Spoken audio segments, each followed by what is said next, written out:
So I was out here working on the old OBS Chevy, and as you can see, I got a bunch of rocker panels and cab corners over here we're getting ready to put in. But it has a different exhaust setup on it. I do believe the exhaust Y that's on this truck came off of a TBI, because it only has one oxygen sensor hole. So I need two for the front. And it got me thinking, why not do a video on how to remove an O2 sensor? I always dreaded doing O2 sensors. You don't need no special tools. You can find this stuff for under $100. If you already have it, most people already have this stuff. It's super easy. I'm just using an old pipe with the O2 sensor in it to show you, what it consists of. You're going to be under the vehicle doing this, so keep that in mind around wiring and the penetrating fluid that you're using. Make sure you don't catch on fire. But it applies to every O2 sensor.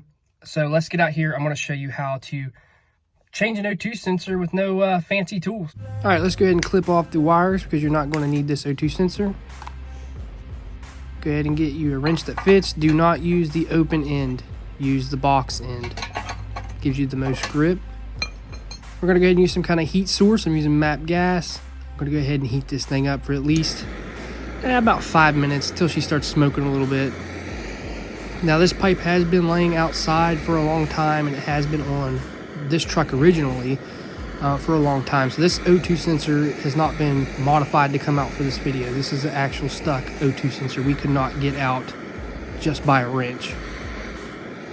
So after you put a little bit of heat on it, you want to go ahead and get your wrench, slip it on there.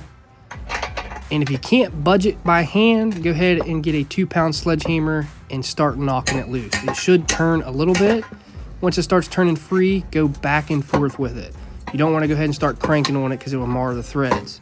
So go back and forth, spray a little bit of penetrating fluid in there, and keep going back and forth until it starts getting loose, and then you can start taking it off more. Keep putting the penetrating fluid in there. It'll seep into the threads.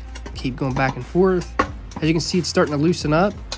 So I'm going to go ahead and start loosening it just a little bit more. And then it gets a little bit tight.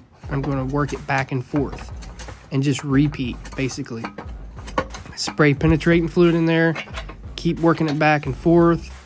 And pretty soon this thing will start to free up and it'll come right out, no problem. And that's how easy it is. It's just when you're under the vehicle, it's a little bit harder.